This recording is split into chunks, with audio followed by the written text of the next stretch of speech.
Hello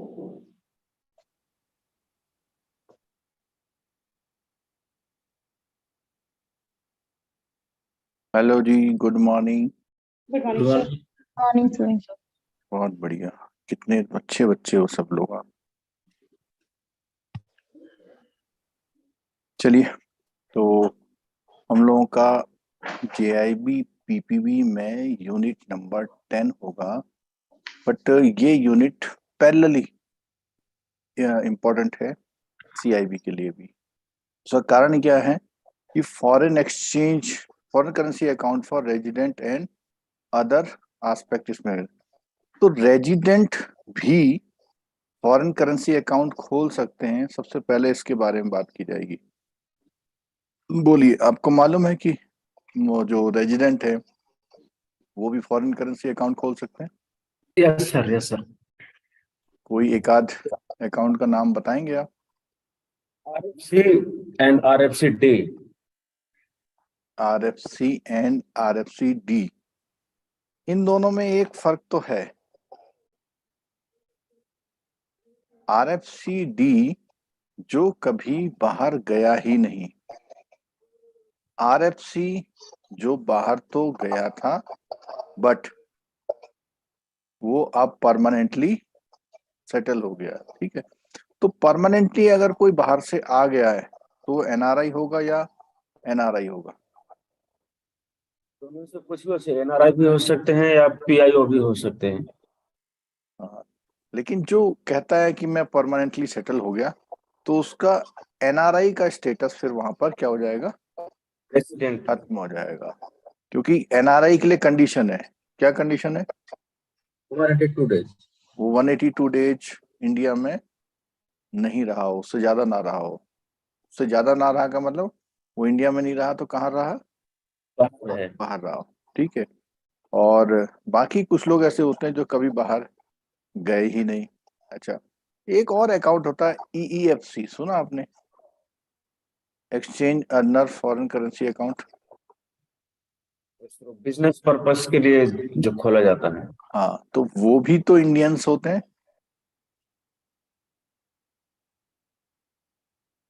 वो भी तो फॉरेन करेंसी अकाउंट है या नहीं?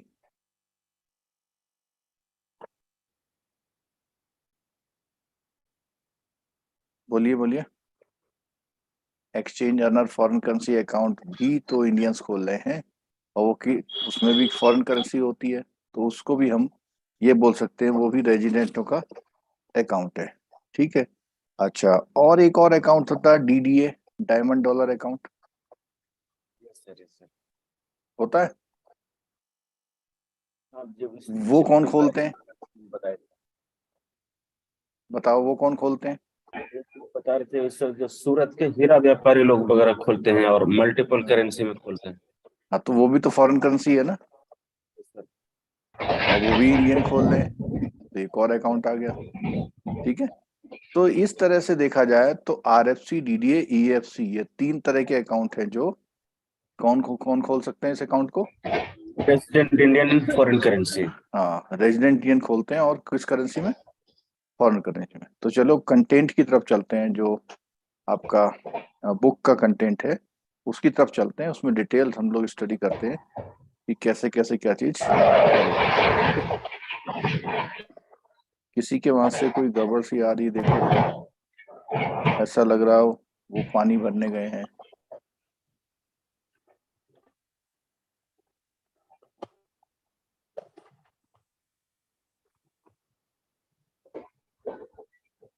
Foreign currency account for resident and other aspect, और कुछ और बातें भी इसमें कवर होंगी। ठीक है। तो इसमें देखा जाए तो पहली बात तो कौन कौन से अकाउंट परमिटेड इन इंडिया है और परमिटेड आउटसाइड इंडिया। अब देखो, ये परव्यू भी इसमें जुड़ गया। मतलब उसने कहा जी फॉरेन करेंसी में रेजिडेंट कौन कौन से अकाउंट खोल सकते हैं, तो वो जरूरी थोड़ी इंडिया में ही खोले। हो सकता है वो अकाउंट कहाँ खोल लें, बाहर। वो भी फॉरेन करेंसी हो सकती है। ठीक है, तो ये भी शामिल हो सकता है इसमें। ठीक है। और बाकी चीजें इसमें हमने भी थोड़ी थोड़ी डिस्कस कर ली है और फिर आगे हम चल। तो बहुत बड़ा चैप्टर नहीं है, ये आ गया, देखो लिस्ट आ गई। तो अभी हमारे चारों अकाउंट आ गए इसमें जो हमने बात करी थी, चारों अकाउंट आ गए। ठीक है, चलो आगे इसमें फॉरेन करेंसी डिनोमिनेटेड अकाउंट से, ये इंडिया की बात कर रहा है, इंडिया में खोलने की बात कर रहा है।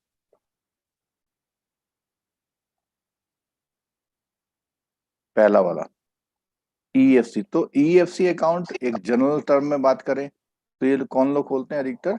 फॉरेन एक्सचेंज जो अर्निंग करते हैं वो लोग एक अकाउंट खोलते हैं। और इसमें क्या आ सकता है? 100% foreign exchange earning by way of inward remittance through normal banking channel.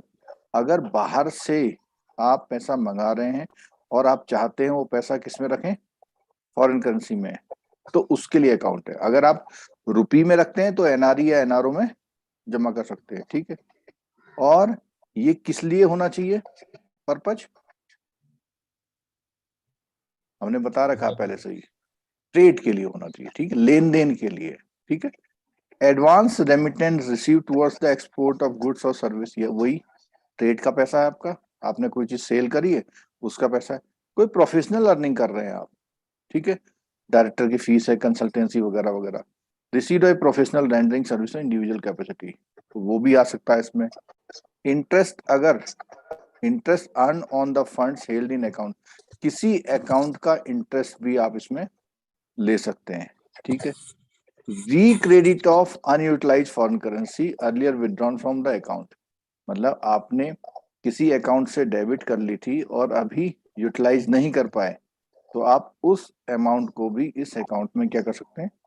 Credit कर सकते हैं। ठीक है, repayment of trade related loans, कोई लोन्स एडवांसेस ले रखे हैं उनका रिपेमेंट भी आप, रिपेमेंट के लिए भी इसमें पैसा मंगा डाल सकते हैं। ठीक है, disinvestment proceed received by resident on conversion share held by the him ADR GDR. अब एडीआर जीडीआर का छोटा सा नाम आ गया यहाँ पे, आलोक जी मॉर्निंग वॉक कर रहे हैं लग रहा। अपने अपने माइक बंद रखें, जानबूझ के देखें, अगर खुला है तो बंद रखें, जिसको बोलना है वो जरूर खोले। सर मेरा माइक तो बंद ही था, आप किए क्या? मैं तो नहीं करा कुछ, मेरे को तो सामने दिखाई देता है, जिसका माइक ऊपर नीचे हो रहा होता है वो खुला है। चलो कोई बात नहीं, गलत भी बोल दिया हो तो भी कोई बात नहीं। चलो, एडीआर जीडीआर क्या होता है, कोई छोटा सा बताएगा? वैसे मैंने एडीआर जीडीआर के बारे में बता रखा है आपको। अमेरिकन डिपॉजिट अमेरिकन हाँ ठीक है, और ग्लोबल डिपॉजिटरी रिसिप्ट।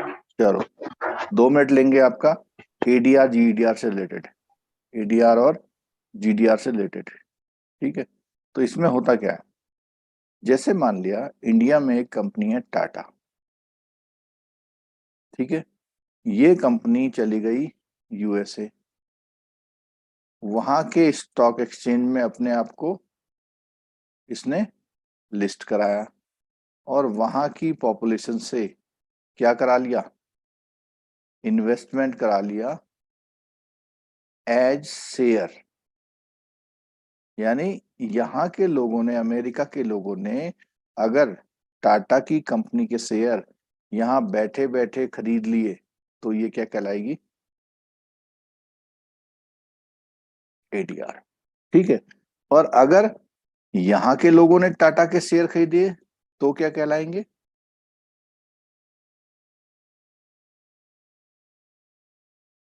बोलो। जीटीआर। नहीं नहीं, टाटा के शेयर इंडिया के लोगों ने खरीदे अगर, इक्विटी। तो सिंपल शेयर, शेयर का मतलब क्या है? हम यहाँ बैठे हुए हैं, किसी भी इंडियन कंपनी का शेयर यहीं बैठे बैठे किसी कंट्री की उसमें ट्रेडिंग में खरीदते हैं तो शेयर। लेकिन अगर हम विदेश की कंपनी का शेयर खरीदते हैं तब इनके नाम एडीआर, जीडीआर और आईडीआर होते हैं, डिपॉजिटरी रिसीट। तो जो शेयर दूसरी कंट्री में जाके कंपनी इशू करती है उसको हम डिपॉजिटरी रिसीट बोलते हैं, और अगर उसकी ट्रेडिंग अमेरिका में है तो उसका नाम अमेरिकन डिपॉजिटरी रिसीट, अगर यूरोपियन कंट्री में है तो यूरोपियन डिपॉजिटरी रिसीट, और अगर इंडिया में है तो इंडियन डिपॉजिटरी रिसीट, और रेस्ट ऑफ द वर्ल्ड है तो ग्लोबल डिपॉजिटरी रिसीट। तो इसने कहा है कि अगर किसी के पास एडीआर उसने खरीदी थी, अब एडीआर जब उसने खरीदी थी उसको डिसइन्वेस्टमेंट कर रहा है, यानी सेल कर रहा है वापस, तो उसका पैसा भी वो उसमें ले सकता है। पेमेंट और एडीआर जीडीआर ये बहुत नेचुरल बात है कि आपने कहाँ खरीदी है, फॉरेन में। सर एडीआर और ये जीडीआर ये तो एक्सचेंज टाइप है ना, जैसे सेबी है यहाँ पे। नहीं नहीं नहीं नहीं नहीं, ये इंस्ट्रूमेंट है। ये इंस्ट्रूमेंट का मतलब जैसे शेयर बोल रहे हैं ना हम यहाँ पे, शेयर क्या है, एक इंस्ट्रूमेंट है, ऐसे ही एडीआर भी एक क्या है, एक पेपर है समझ लो, सर्टिफिकेट है समझ लो। और जो आपने बोला जैसे यहाँ सेबी है तो उसका काउंटर पार्ट अमेरिका में है एसईसी, सिक्योरिटी एक्सचेंज कमीशन। ठीक है, ये ब्लू कलर से जो लिखा हुआ है, जैसे यहाँ सेबी काम करता है ऐसे ही वहां पे सिक्योरिटी एक्सचेंज कमीशन काम करता है। ठीक है, चलो। Payment received in foreign exchange sir by GDR क्या हुआ सर? जीडीआर जीडीआर जो होता है अमेरिका के बाहर जो और कंट्री में इशू होता है उसको ग्लोबल डिपॉजिटरी रिसीट बोलते हैं। ठीक है, अमेरिका में जो हो रहा है एडीआर है, और अमेरिका के बाहर है और जीडीआर। जीडीआर है, और अगर यूरोपियन कंट्री में है तो ईडीआर, यूरोपियन डिपॉजिटरी रिसीट, और इंडिया में है तो शेयर और इक्विटी जो भी बोलेंगे। हाँ नहीं, अब यहाँ पे देखो, कंपनी भी इंडिया की, इन्वेस्टर भी इंडिया का, तो शेयर बोलेंगे। लेकिन अगर बाहर की कंपनी यानी एप्पल इंडिया आ जाए और इंडिया के लोगों से क्या ले ले, पैसा ले ले, जीडीआर में आएगा शायद, तो आएगा IDR. IDR. Sir but Apple ने सर अगर स्टॉक में इनलिस्टेड नहीं है अपने इंडियन स्टॉक में, हाँ, तो भी उसको आईडीआर ही बोलेंगे? नहीं नहीं नहीं नहीं नहीं, उसे लिस्ट होना पड़ेगा, उसे इंडिया के सेबी से क्या लेनी पड़ेगी, परमिशन लेनी पड़ेगी, और वो लिस्टेड भी इंडिया के स्टॉक एक्सचेंज में होगा, जैसे एनएससी या बीएसई में, यहाँ लिस्टेड होना पड़ेगा। जैसे इंडिया वाले को कहाँ लिस्टेड होना पड़ा, अमेरिका में। एक्सचेंज में। नहीं एसईसी नहीं, एसईसी तो वहां का रेगुलेटर है, नैस्डैक होता है शायद। नेस्डेक है और न्यूयॉर्क स्टॉक एक्सचेंज। ओके, ठीक है, मतलब वहां एसईसी से परमिशन लेगी, लिस्ट होगी एनवाईएसई में, इन्वेस्टमेंट होगा फॉरेनर का, ट्रेडिंग होगी अमेरिका में, तो एडीआर। एक चीज और बताइएगा, जैसे कोई कंपनी मान लीजिए भारत में लिस्टेड नहीं है, वो यूएस की कंपनी है, तो इंडियन इन्वेस्टर डायरेक्ट वहां के शेयर परचेज कर सकता है क्या? नहीं, मना किया गया है, और इसमें 2 रूल काम करते हैं, देखो सुनो। एक तो यह है कि वहां की कंट्री अलाउ करती है नहीं करती है, एक पॉइंट। ठीक है, दूसरा हमारे जो फॉरेन में इन्वेस्टमेंट करने के रूल्स हैं वो क्या कहते हैं। तो हमने पढ़ा था कि हम लोग बाहर की किसी कंपनी में क्या कर सकते हैं, शेयर इन्वेस्ट कर सकते हैं, लेकिन वो उस कंडीशन में क्या है, डोमेस्टिक नहीं होगा, वो कौन होगा, एनआरआई होगा। हम यहाँ से बैठे बैठे नहीं कर सकते, हम या तो एनआरआई बन जाए, पीआईओ बन जाए, तब तो हम बाहर घूम रहे हैं, हम कर सकते हैं। ठीक है, कोई कोई इन्वेस्ट करने का ऑप्शन देता है, कोई एप्लीकेशन सर आया है जैसे? हाँ कुछ एप्लीकेशन है जिसकी वजह से हम लोग डायरेक्ट कर सकते फॉरेन में इन्वेस्टमेंट कर सकते हैं हम उसमें। हैं। यस सर, जैसे मान लीजिए मोतीलाल ओसवाल है, उसके हाँ। थ्रू जा सकते हैं, नहीं तो एक डायरेक्ट है, कोई एक ऐप है, मुझे ध्यान में अभी नहीं आ नहीं, वो ब्रोकर के थ्रू हुआ ना। हाँ हाँ उसमें मैं बताता हूँ उसमें क्या होता है, उसको हम बोलते हैं foreign portfolio investor. Foreign portfolio investor means हमें किसी पोर्टफोलियो को देना पड़ेगा पैसा, और वो हमारा पैसा आगे लगाएगा। और इसी का रिवर्स बताऊं मैं, FII है। FII में इन्वेस्टर कौन होता है?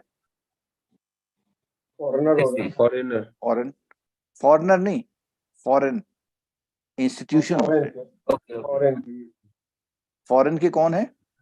इंस्टीट्यूशन। इंस्टीट्यूशन। तो अगर कोई फॉरेनर यहाँ इन्वेस्टमेंट करना चाहेगा तो डायरेक्ट नहीं कर सकता, उसे वहां के किसी इंस्टीट्यूशन के थ्रू करा। इंस्टीट्यूशन को पैसा देना होगा, वो हमारे वहां रजिस्टर्ड करेगा।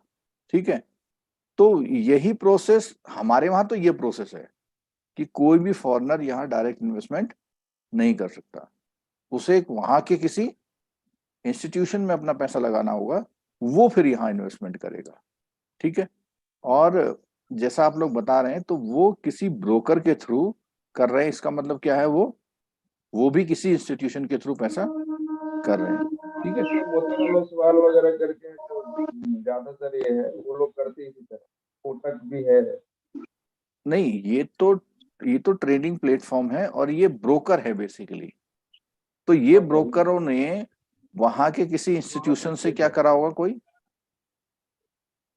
टाई अप किया होगा।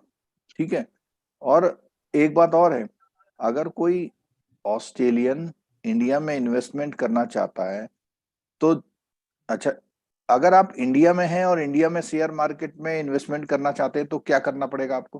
पहला काम डीमेट अकाउंट खोलना होगा। डीमेट अकाउंट खोलना होगा। ठीक है, तो सेबी के बारे में सारी जानकारी आ जाएगी। लेकिन फॉरेनर को डीमेट अकाउंट खोलना अलाउड नहीं है, इसीलिए वो किसके थ्रू आता है हमारे पास? FII के थ्रू आता है। और एक बात और सुनिए, ये JIB वाले बहुत ध्यान से सुने, आपके में एक बुक है, उसका नाम है Indian economy and Indian financial system. हाँ, तो जो इंडियन फाइनेंशियल सिस्टम है, ये जितनी चर्चा यहाँ पर हो रही है सबके लिए रेलिवेंट है। ये FII के थ्रू जो पैसा आता है उस प्रोसेस को बोलते हैं P नोट। क्या बोलते हैं? Promissory note. नहीं नहीं, इसका नाम प्रोमिसरी नोट नहीं है, इसका नाम कुछ और है। Participatory note. क्या है? Participatory note. पार्टिसिपेटरी नोट के थ्रू FII में क्या होता है, FII में इन्वेस्टमेंट करके कोई भी फॉरेनर इंडिया में इनडायरेक्ट इन्वेस्टमेंट करता है। कैसा इन्वेस्टमेंट करता है? Indirect investment. ठीक है, फिर सर उस कंडीशन में तो उसके पास ये चॉइस नहीं रहती होगी ना कि पैसा किस कंपनी या किस उसमें जा रहा है, वो तो नहीं फिर नहीं इंस्टीट्यूशन अपने हिसाब से लगाता होगा। नहीं नहीं नहीं, नहीं। FII जब स्कीम लाता होगा ना वहां पे, जी। तो वो कहता होगा कि मैं इंडिया जा रहा हूँ, टाटा में इन्वेस्टमेंट करूंगा। अच्छा। वो स्कीम पे डिपेंड करता है कि स्कीम में उसने क्या खोल रखा है। अगर वो बोलता है कि टॉप 10 कंपनी में करूंगा तो आपको मानना होगा, वो कहता है मैं IT में करूंगा तो आपको मानना होगा। मतलब स्कीम में पहले से डिक्लेयर करता होगा वो जी। कि आपका पैसा कहाँ लगेगा। ठीक, चलिए, तो ये ADR के बारे में समझ में आ गया। तो ADR का लगा हुआ पैसा वापस वो इसमें ला सकता है। ठीक है, payment receive foreign exchange bye an Indian startup arising of sales export made by the startup। तो ये भी बात है भाई, कोई भी स्टार्टअप है इंडिया में तो वो क्या रिसीव कर रहा है? फॉरेन एक्सचेंज, वो भी। अब बात आती है डेबिट की।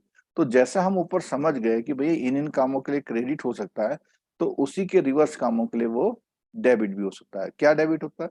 वो कहता है कोई भी कैपिटल या करंट अकाउंट ट्रांजेक्शन करना चाहता है, कोई मशीनरी मंगाना चाहता है, कोई ट्रेडिंग के लिए रॉ मटेरियल मंगाना चाहता है, तो वो डेबिट कर सकता है। क्योंकि हमने बोला ट्रेड, हमने क्या बोला? ट्रेड के लिए। ट्रेड में चाहे वो मशीन खरीदे चाहे रॉ मटेरियल खरीदे। ठीक है, payment in foreign exchange for good purchase from 100% export oriented unit, यानी ऐसी यूनिट जो पूरा सामान बना के कहाँ भेजती है? फॉरेन में एक्सपोर्ट करती है। ठीक है, या जो हमारे ये अलग अलग पार्क बने हुए हैं, export processing zone, software technology park, electronic hardware technology park, इनसे बना हुआ कोई भी प्रोडक्ट जो बाहर बेचा जाता है, उसकी पूरी पूरी रिवेन्यू को के लिए उसके लिए कोई भी उसे मंगाना हो रहा मटेरियल, उसके लिए पेमेंट कस्टम ड्यूटी को करना हो तो कर सकता है। ठीक है, ट्रेड रिलेटेड लोन कोई ले रखे हो उसका पेमेंट कर सकता है। उसने foreign exchange to a person resident in India for supply of goods services including payment of air fare, तो कोई इंडियन बंदा है लेकिन उसको उसने काम पे भेजा, तो उसको फेयर, होटल एक्सपेंसेस वगैरह वगैरह के पेमेंट को उसको दे सकता है, वो आगे देगा। Other condition, withdrawal in rupees in permitted but amount can not रिकटेड, तो कहने का मतलब मेरे अकाउंट में $500 बैलेंस है, मैं EFC अकाउंट में गया और मैंने कहा मुझे 10,000 रुपए दे दो, रुपीज दे दो, तो जैसे ही 10,000 रुपए लेगा वो, तो ये तो माइनस हो जाएगा, लेकिन ये 10,000 रुपए दोबारा आप EFC अकाउंट में जमा नहीं होंगे। लेकिन अगर आपने डॉलर निकाले हैं तो जमा हो सकते हैं, ठीक है। अकाउंट नॉन बियरिंग होता है क्योंकि कैसा अकाउंट होता है ये, करंट अकाउंट, ठीक है। और claim settle in rupees by EFC insurance company can not be credited, तो इसमें जो रुपीज के सेटलमेंट है वो नहीं जमा होंगे क्योंकि ये कौन सा अकाउंट है, फॉरेन करेंसी अकाउंट, ठीक है। Fund based, non fund based credit facility should not be granted against these balance, इसके अगेंस्ट में कोई भी लोन वगैरह नहीं दिया जाएगा क्योंकि ये करंट अकाउंट है।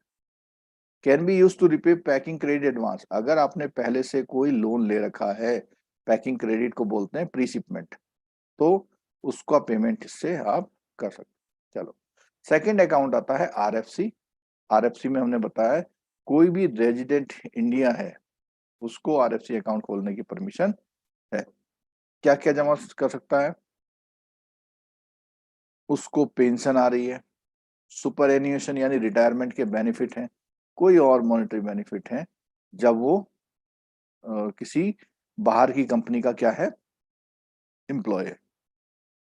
By converting assets acquired by him as a non resident और इनहेरिटेड फ्रॉम, अब यहाँ पे देखो वो क्या था, कभी वो नॉन रेजिडेंट था या उसको इनहेरिटेड हुआ है किसी पर्सन से या उसे गिफ्ट हुआ है, ऐसे आदमी से जो कहाँ का है, बाहर का है, और उस पैसे को वो इंडिया अगर लाता है तो वो RFC में जमा कर सकता है, ठीक है। Before this any income arising accruing there held outside India as per the general, तो अगर इससे पहले की कोई उसकी प्रॉपर्टी या कुछ जनरेट हुआ था उसको भी ला सकता है। Any proceeds of LIC claim maturity surrender value settled in foreign exchange, अगर LIC वगैरह ने कोई सेटलमेंट किस में किया हुआ है, फॉरेन एक्सचेंज में, ठीक है, कोई भी इंडियन इंश्योरेंस कंपनी ने, तो वो भी इसमें ला सकती है क्योंकि अल्टीमेटली उसके पास फॉरेन एक्सचेंज आया है तो वो ला सकता है, ठीक है। क्या डेबिट कर सकता है, RFC अकाउंट को कैसे यूज कैसे करेगा, RFC अकाउंट में जब पैसा यूज, है उसको use कैसे उसमें पैसा आ गया निकाल लेगा, होगी? लेकिन उसमें क्रेडिट नहीं कर पाएगा वो। क्रेडिट उसमें कहाँ से आएगा, बाहर से बाहर के सोर्सेस से। सोर्सेस से आएगा। अगर वो इंडिया से भी आ रहा है तो उसे वो मतलब प्रूफ होना पड़ेगा कि ये पैसा पहले इंडिया में आया, अब आपके में जमा हो रहा है, ठीक है। और ये पूरा यूटिलाइज कर सकता है आउटसाइड इंडिया, यानी कि उसी पैसे को पूरा क्या कर सकता है, बाहर ले आ सकता है, क्योंकि वो आया कहाँ से, पैसा बाहर आया है, या वो रुपीज में कन्वर्ट करा के इंडिया में कर सकता है, ठीक है। ये रेजिडेंट रिलेटिव के साथ अगर खुलेगा तो किस कंडीशन में खुलेगा, ये हमारा नॉर्मल रूल है कि जब भी फॉरेन करेंसी वाले अकाउंट या नॉन रेजिडेंट वाले अकाउंट खुलते हैं तो अगर वो बंदा रेजिडेंट है तो वो किस स्टाइल में खुलेगा, इसमें, ठीक है। Balance in the NRE FCNR account can be credited to the RFC account, ठीक है। When the resident status of the NRI change to, वो जो हमने बताया ना कि अब उसका स्टेटस क्या हो गया, इंडियन हो गया, तो वो करवा सकता है, ठीक है। अब आता है D। अब D वाले में देखना, D वाले में क्या बात है, retain in the bank account in India the foreign exchange acquired by him her, कब ये आई, क्रेडिट क्या क्या हो सकते हैं उसमें, क्या बोलता है उसमें, नोट भी हो सकते हैं, बैंक के नोट भी हो सकते हैं, ट्रैवलर चेक भी हो सकते हैं, from overseas sources such as, ऊपर वाले में भी यही थी, नीचे वाले में भी कुछ इसी तरह की कंडीशन है, ठीक है। Payment on visit abroad not arising of any business और एनीथिंग डन इन इंडिया। तो कई बार क्या होता है कि आप पेमेंट आपको मिली जब आप बाहर गए थे, ठीक है, ना आपने बिजनेस किया ना कुछ किया, लेकिन फिर भी आपके पास है। उस कंडीशन में आपको ऑनरोरियम गिफ्ट या कुछ आपने काम कर दिया, कोई लॉफुल आपने वो किया, उसके बदले में अगर पैसा मिला तो वो भी उसका है। तो इसने बोला from any person not resident in India who is on visit of India. मतलब आप तो बाहर गए नहीं, लेकिन एक आदमी आपका दोस्त इंडिया आया था, उसने आपको दे दिया, या आपको ऑनरोरियम दिया, गिफ्ट दिया, या आपने उसके लिए कोई काम कर दिया। जैसे मान लिया कहीं टूरिस्ट प्लेस में गए, सामान ऊपर पहाड़ में पहुंचाना है, तो उसने पहुंचाया, उसने $500 दे दिए, ठीक है, तो वो भी आप इसमें जमा कर सकते हैं। Honour gift while visit to any place outside India, आप बाहर गए थे, वहां पे आपको कुछ गिफ्ट मिला, वो हो सकता है। रिलेटिव ने गिफ्ट दे दिया, आपके पास कुछ अनस्पेंट पैसे बच गए फॉरेन करेंसी, वो representing the disinvestment proceed, इसकी एडीआर जीडीआर की जो प्रोसीड्स आपके पास थे, उसका सेल हुआ, उसके पैसे मिल गए। By way of earning receive from the proceed life insurance, वो तो क्रेडिट वाले में इसमें कोई ज्यादा फर्क नहीं है। डेबिट में balance account can be use permitted current और कैपिटल अकाउंट ट्रांजेक्शन, यानी उसमें से पैसा आप बाहर ले आ सकते हैं, ठीक है। तो कोई मुझे बताएगा आरएफसी डी और आरएफसी में क्या फर्क है, मेजर फर्क क्या है? मेन फर्क है सर कि जो आरएफसी अकाउंट जो पर्सन ऑफ इंडियन ओरिजिन और NRI on converting to resident they can open RFC account, and RFC D the person who has never gone to abroad। हाँ, डी का गए मतलब भी है तो शॉर्ट ड्यूरेशन के लिए गया, मतलब 10-15 दिन के लिए गया गए, तो और खाली कुछ वैसी टेम्परेरी गया, घूमने चला गया, ठीक है, विजिट के लिए गए, जैसे जहाज वगैरह से इंडियन नेवी वाले जाते हैं सर। नेवी वाले हैं, ठीक है। चलो अब आता है हमारा कौन सा, DD account, diamond dollar account. तो ये फॉरेन ट्रेड वालों के लिए खुलता है, ठीक है। फॉरेन ट्रेड जो करते हैं of rough cut polished diamond and pre and post shipment finance availed by the USD can be created, यानी इस अकाउंट में जो इन लोगों को पैसा आता है या बैंक ने उनको फॉरेन करेंसी में लोन दिया हुआ, वो जमा होता है। Payment of purchase of rough cut इसके पेमेंट के लिए यूज करते हैं। Fund can be transfer to rupees account, तो इसमें जो पैसा है वो डॉलर में होता है, लेकिन वो रुपीज अकाउंट में जमा कर सकते हैं, ठीक है। The account should be A non resident bearing current account, ठीक है। Other condition for foreign account, क्या क्या कंडीशन है?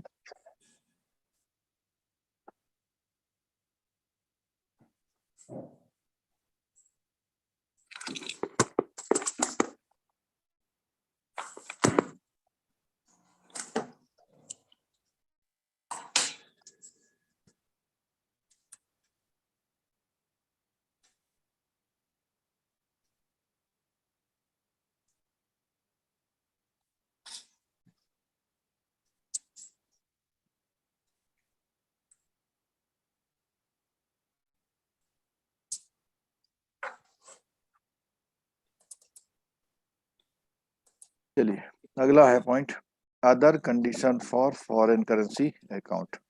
तो क्या क्या कंडीशन है? तो हमारे 3 अकाउंट आए, ईएफसी, आरएफसीडी और डीडी अकाउंट, ठीक है। इसमें बंदा एक तरह से प्योरली किस कंडीशन वाला है? रेजिडेंट वाला, स्टेटस है, इसका बाहर का कभी कोई मतलब नहीं रहा। Sum total of accrual during calendar month should be converted into rupees on or before last day of succeeding calendar month after adjusting utilisation for approved purpose of day. अब देखो इसमें एक बात आ गई कि इसमें जो भी एक्रूअल यानी कि पैसा जमा है किसी कैलेंडर मंथ में during a calendar month should be converted into Indian rupees on or before of the last day of the succeeding calendar month. इस मंथ में जो भी जमा हुआ है वो अगले महीने की लास्ट तारीख तक पेमेंट वगैरह देने के बाद किस में कन्वर्ट हो जाए, होना चाहिए इंडियन रुपीज में। पर यहाँ पे ये थोड़ा सा मेरे को एक डाउट ये हो रहा है कि ये पॉइंट क्यों लिखा होगा उसने, किसी को मालूम है ये बात?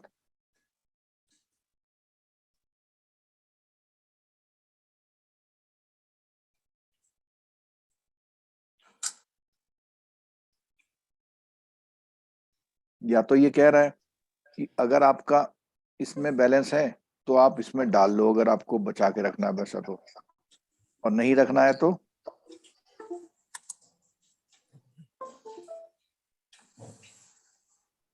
कोई इसके बारे में कोई क्लैरिफिकेशन दे सकता है जो यहाँ इन बैंकों में ब्रांचों में बैठता है कोई फॉरेक्स वाला आप में से?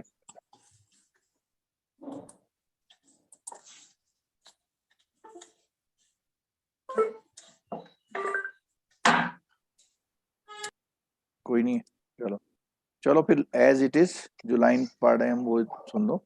इसका कहना ये है कि जो इस महीने में पैसा आया वो अगले महीने की लास्ट डे से पहले शुड बी लिखा हुआ है, should be converted into Indian rupees कहता है, ठीक है। उसके ईएफसी और डीडीए का तो समझ में आ सकता है एक बार कि भाई कन्वर्ट करो उसको, लेकिन आरएफसी डी तो वो रख ही इसलिए रहा है कि मैं फॉरेन करेंसी में रखूंगा, और ईएफसी और आरएफसी डी के लिए बोलता है बैलेंस में be created to the NRE FCNR account consequent upon change of status of to non resident. अच्छा ये तो ये कह रहा है कि अगर वही बंदा क्या बन जाए अब वापस एनआरआई बनेंगे तो ये दोनों अकाउंट एनआरई और एक्टिव हो जाएंगे एफसीएनआर में उसके लिए। ट्रांसफर हो जाएगा, इसमें खास इसका बात पैसा थी उस अकाउंट में ट्रांसफर हो जाएगा जाएगा, और इसमें खास बात थी कि ये दोनों अकाउंट किन के लिए थे? एनआरआई के लिए।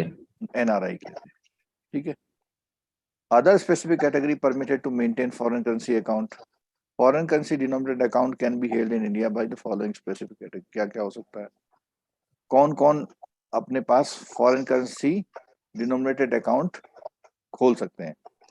इंडियन एजेंट ऑफ शिपिंग और एयरलाइन कंपनी, वो लोग चाहेंगे तो फॉरेन करेंसी का अकाउंट क्या कर सकते हैं, खोल सकते हैं, ठीक है।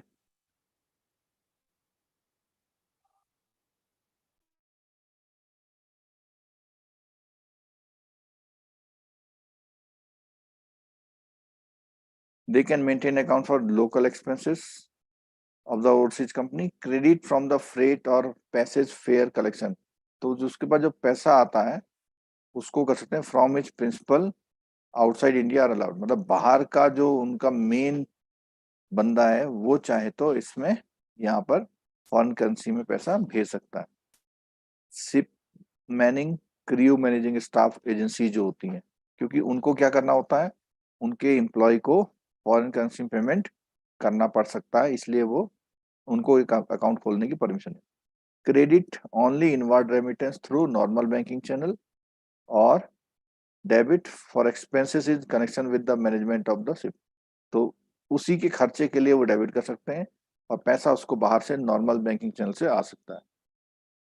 No credit facility fund non fund based is allowed against the fund in account. इस अकाउंट में ये क्रेडिट का मतलब लोन से मतलब है, क्रेडिट का मतलब जमा से मतलब नहीं है, क्रेडिट का मतलब किससे है, लोन फैसिलिटी, ठीक है।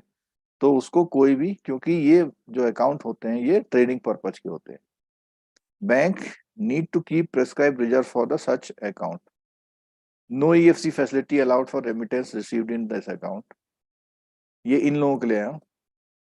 Allowed only during the validity period of the agreement, जब तक उनका एग्रीमेंट है तभी तक उनको अकाउंट खोलने की परमिशन दी जाएगी। Project offices of foreign companies, उनके अगर यहाँ पर कोई प्रोजेक्ट ऑफिस खुले हुए हैं तो उनके लिए they can open non interest bearing one or more foreign currency account for the project in India. Project अगर इंडिया में चल रहा है, जैसे आपने देखा होगा वो वहाँ चल रहा है ना, मेट्रो में प्रोजेक्ट चले थे, आपका ये बुलेट ट्रेन वाला प्रोजेक्ट है, तो इसमें फॉरेन करेंसी जो आती है उन लोगों के अकाउंट खोल सकते हैं, क्योंकि उन लोगों को इससे काम पेमेंट वगैरह भी करनी, क्योंकि उनके हो सकता है कि अमेरिकन इंजीनियर काम कर रहा हो, उसने कहा मैं डॉलर में सैलरी लूंगा, इस तरह से, ठीक है। The contract for project specially provide, तो उसमें जितना उसका कॉन्ट्रैक्ट पीरियड होगा उसके according, each project has only one foreign currency account, each project has only one foreign currency account. Debits payment of project related expenditure.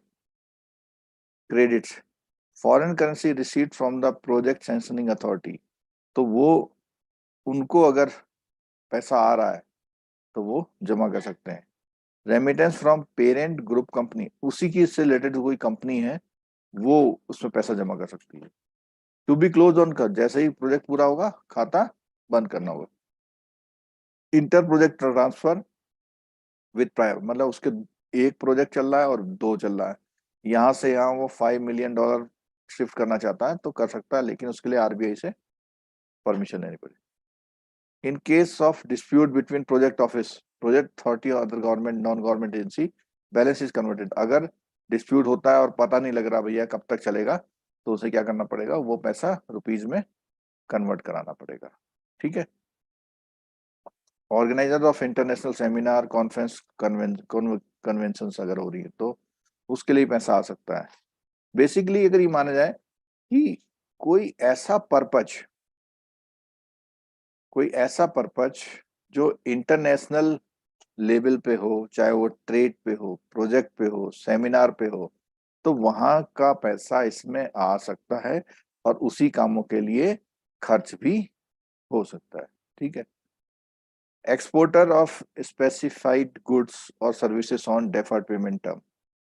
Deferred payment का मतलब कि वो आ गया है लेकिन पैसा धीरे धीरे दिया जाएगा।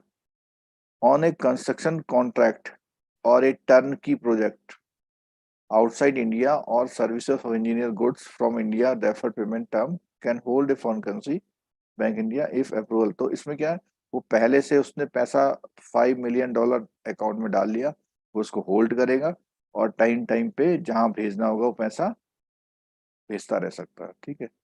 Unit locate, special economic zone में जितनी यूनिट होती हैं वो लोग ऐसा अकाउंट खोल सकते हैं। ठीक है। An Indian company receiving foreign investment, भाई एफडीआई रूट से पैसा आ रहा है अगर उसको, तो वो ऐसा अकाउंट खोल सकती है। Foreign currency expenditure and the account is close when the need is over और विद इन 6 मंथ। तो ये जो है अकाउंट जो खोला जाएगा कितने महीने बंद हो जाएगा, एक तो जैसे ही उसका काम पूरा हुआ तब बंद होगा, या 6 महीने, यानी 6 महीने से ज्यादा इनको ये वाला अकाउंट खोलने की परमिशन नहीं है। Re insurance and composite insurance broker registered, IRDAI के साथ जो ब्रोकर रजिस्टर्ड हैं, ठीक है, वो लोग भी फॉरेन करेंसी का अकाउंट खोल सकते हैं। अच्छा, अब बात आती है कि कहाँ के अकाउंट आ गया अब ये, आउटसाइड इंडिया। Outside India. तो इसे पढ़ने से पहले कोई मुझे बताएगा कि कोई भी इंडियन फॉरेन करेंसी में बाहर अकाउंट खोल सकता है?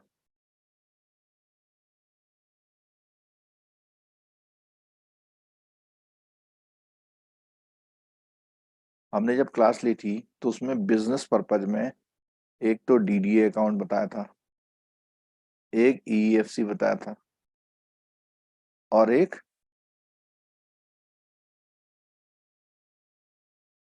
ओवरसीज फॉरेन करेंसी अकाउंट बताया था, ओएफसी अकाउंट। यानी इंडिया का ट्रेडर है, वो बार बार उसे चाइना जाना पड़ता है, तो वो वहां का पेमेंट करना चाहता है तो कैसे करेगा, तो उसने क्या करा, वहां पर एक अकाउंट खोल लिया और उसमें जो है 50,000 युआन डाल दिए और वहां के लोकल कर्मचारियों का पेमेंट वो करता है। तो कौन सा अकाउंट खोलता है वो, ओवरसीज फॉरेन करेंसी अकाउंट। ठीक है। तो कौन सा खोल सकता है वो, बिजनेस रिलेटेड, या वो वहां जाके क्या कर रहा है, स्टडी कर रहा है। ठीक है। तो on returning the account is deemed to be under LRS, यानी जब वो वापस आएगा तो ये माना जाएगा कि ये जो पैसा बाहर गया था वो किस स्कीम से गया था, एलआरएस से। During stay abroad or visit foreign currency balance should be repatriated to, और जब वो वापस आएगा तो पैसा वापस लेके आना उसे। ठीक है। पार्टिसिपेटिंग इन एग्जीबिशन में, ट्रेड फेयर में जा रहा है तो पैसा खोल सकता, अकाउंट खोल सकता है। By a resident for sending remittance under LRS, तो कोई आदमी ऐसा है जो सिर्फ अकाउंट इसलिए खोल रहा है कि उसमें एलआरएस के से पेमेंट भेजने के लिए डेबिट मारना पड़ता है। For raising ECB GDR ADR, मतलब बाहर से ऐसा कोई फंड उठाना है, जैसे टाटा कहाँ गई थी, यूएस। एग्जाम यूएस गई थी, अब Yes. लोगों ने पैसा पकड़ा दिया तो कहीं तो अकाउंट में रखेगी ना पैसा, तो वो भी चाहे तो वहां जाके क्या कर सकती है, टाटा भी अकाउंट खोल सकती है। ये जो मैं बता रहा हूं आपको, ये तीसरा वाला अकाउंट वो यही है, ओवरसीज फॉरेन करेंसी अकाउंट। ठीक है, बिजनेस रिलेटेड अकाउंट होते हैं ये। Open a foreign currency account with a bank outside India. ठीक है, उसमें बिजनेस पर्पज के सारे ट्रांजेक्शन होंगे इसमें, इंश्योरेंस के लिए, फ्रेट के लिए। ठीक है, person visiting on temporary period, employed person of the following category can hold a foreign currency account with a bank outside India for remitting receiving their salary। तो क्या होता है, कोई बाहर गया टेम्परेरी पीरियड के लिए तो वहां हो सकता है उसको कुछ पेमेंट मिलनी हो। Foreign citizen on deputation to office subsidiary in India of foreign, कोई बाहर का आदमी इंडिया आके खोल रहा है वो खोल सकता है। Foreign citizen employed with in an Indian company in India वो खोल सकता है। और दूसरा यहां आ गया कौन, इंडियन सिटीजन, ये बाहर जा रहा है, ये कहां जा रहा है, deputation office subsidiary etcetera in India of a foreign company. यानी बाहर का आदमी इंडिया आ रहा है लेकिन वो कंपनी कैसी है, फॉरेन। ठीक है, बाहर का आदमी आ रहा है लेकिन कंपनी कैसी है, इंडियन। इंडिया का आदमी बाहर की कंपनी में काम कर रहा है तो वो भी क्या कर सकता है, फॉरेन करेंसी मतलब अकाउंट खोल सकता है। वो फॉरेन की जो कंपनी है वो काम दिल्ली में बैठ के कर रहा है लेकिन उसको हो सकता है कि वो पेमेंट फॉरेन करेंसी में कर दे। Remittance of assets by foreign national not being PIOs, तो जो पीआईओ नहीं है क्या वो पैसा भेज सकते हैं। तो उसने कहा ADA permitted to allow remittance to asset by a foreign national where, मतलब विदेशी लोग भी पैसा भेज सकते हैं जहां, क्या वो क्या है, person has retire from employment in India, वो person has retired from employment in India, वो बंदा जो था क्या था,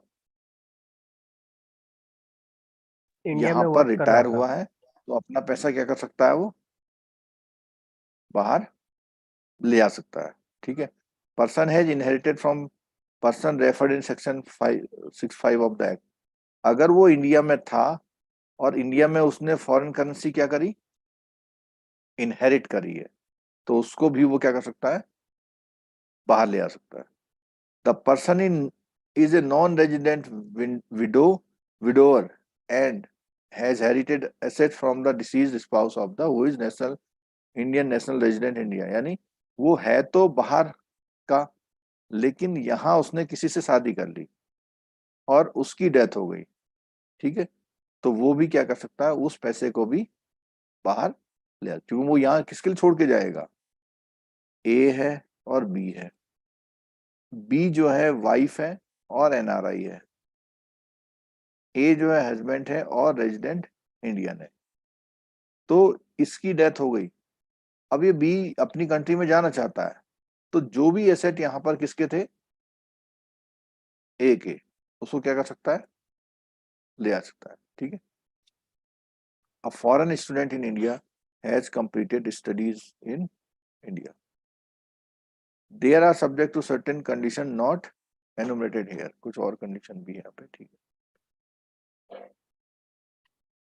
कोई इंडियन रेजिडेंट बाहर प्रॉपर्टी को क्या कर सकता है, एक्वायर करना चाहता है, कैसे कर सकता है। ठीक है, तो उसमें बोलता है if such property was acquired held or owned when resident outside India or inherited from person resident outside India, वो कब, जब वो रेजिडेंट कहाँ था, बाहर। ये हमने बात अभी पहले भी कर ली थी कि अगर वो एनआरआई है, वो बाहर गया हुआ है, उस कंडीशन में वहां जाके क्या कर सकता है, वो प्रॉपर्टी को एक्वायर्ड हेल्ड या ओन कर सकता है, या किसी वहां के किसी बंदे से इनहेरिट कर सकता है, मतलब प्रॉपर्टी को ओन करने में कोई प्रॉब्लम नहीं है, या उसे गिफ्ट मिला हो, इनहेरिटेंस मिला हो ऊपर इस आदमी से। ठीक है, a person resident in India had acquired such property, और वो प्रॉपर्टी उसने कब एक्वायर करी हो? जो बाहर का बंदा है उसकी वो प्रॉपर्टी 8 जुलाई 1947 से पहले की है, और अब उसने उसने इंडियंस को किसी को इनहेरिट कर दी, दे दी, गिफ्ट कर दी, and continue to be held by the him with RBI permission, a resident person resident in India who has acquired such property under FEMA। तो ऐसी प्रॉपर्टी को वो क्या कर सकता है? आरबीआई की परमिशन से अपने पास कंटिन्यू कर सकता है।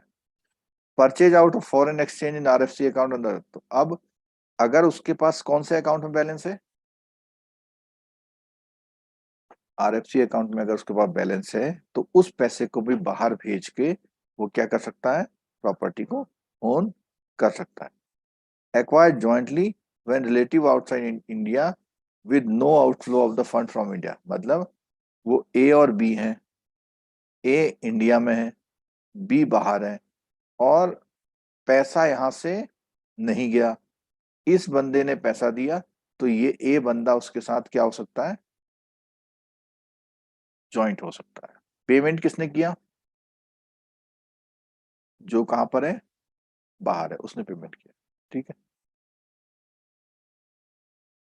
फॉरेन कंट्रीब्यूशन रेगुलेशन एक्ट, तो इसके बारे में आपने सुना होगा, जो बाहर से वो चंदा वगैरह नहीं आता है, कंट्रीब्यूशन आता है, तो उसका एक ये क्या रेगुलेशन एक्ट है कि बाहर से जो पैसा आता है वो कहीं ब्लैक मनी का पैसा या टेररिज्म एक्टिविटी के लिए ना हो। तो इसके लिए कौन कौन से हैं? एनजीओ हो गए, पॉलिटिकल ऑर्गेनाइजेशन है उनका चंदा हो गया, और मीडिया हाउसेस, इनका चंदा। इनका कोई भी चंदा आता है अगर, तो वो चंदा यहाँ पर, इनका कोई भी चंदा आता है तो उस पर निगरानी रखने के लिए। ठीक है। तो कौन सा एक्ट है? FCRA, foreign currency regulation act. और इसको क्या है यहाँ पर? रिप्लेस द देन, पुराने वाले को इसने 1976 वाले को रिप्लेस कर दिया था। Various provision related acceptance of foreign contribution, तो यहाँ पर ये 2011 में इसके रूल्स अमेंड हुए। ठीक है। क्या पर्पज है? अभी जैसे हमने बात करी कि फॉरेन कंट्रीब्यूशन का मतलब क्या है, यानी पैसा कहाँ से आया हो? बाहर से आया है पैसा। बाहर से आया हो, और वो डोनेशन की तरह हो, डिलीवरी हुई हो, ट्रांसफर हुआ हो किसी तरह का, ठीक, कोई गिफ्ट, आर्टिकल ऑफ गिफ्ट और पर्सनल यूज को छोड़ते हुए। हाँ, ठीक है। Market value is not more than, मतलब एक छोटे मोटे अमाउंट का उसे छोड़ दो, कोई करेंसी आई हो। The term foreign source is given the inclusive definition with a very wide coverage, generally it covers the foreign government. तो पैसा कहाँ से आया हो? या तो फॉरेन गवर्नमेंट से आया हो, या उसकी किसी एजेंसी से आया हो, कोई और एजेंसी से आया हो। ठीक है। यूनाइटेड नेशन का पैसा अगर बाहर से आता है, वर्ल्ड बैंक से आता है, तो वो इसके परव्यू में नहीं आता है, क्योंकि वो तो वैसे ही जेन्युइन लोग हैं, वो अगर पैसा भेजेंगे तो किसी ठीक काम के लिए भेजेंगे। ठीक है। फॉरेन सिटीजन, फॉरेन कंपनी से आया हो, फॉरेन कॉरपोरेशन से आया हो, एंटिटी से आया हो, ट्रेड यूनियन से आया हो, एटसेट्रा। फॉर्म फॉर्म ऑफ और रजिस्टर्ड, वो कोई कंपनी बाहर बनी हो, वहां रजिस्टर्ड हो, इन सब से आने वाला पैसा क्या कहलाता है? क्या कहलाता है? Foreign contribution. Foreign foreign contribution. Source, मतलब foreign contribution from foreign sources कहलाता है। ठीक है। यहाँ पर थोड़ा सा इन्होंने क्या है, लोकसभा में इंट्रोड्यूस किया गया अमेंडमेंट बिल, मतलब उसमें कुछ क्या किए गए? सुधार किए गए। ठीक है। प्रोहिबिशन, अब इसमें कुछ ये जो कंट्रीब्यूशन आ रहा है, कुछ इसकी प्रोहिबिशन है। FCRA prohibits under mention class of person from receiving, ये लोग नहीं ले सकते क्या? जो इलेक्शन के लिए पैसा बाहर से नहीं आ सकता। Correspondent, columnist, cartoonist, editor, owner, printer, publisher of registry, ऐसा क्यों नहीं आ सकता? पता है पैसा?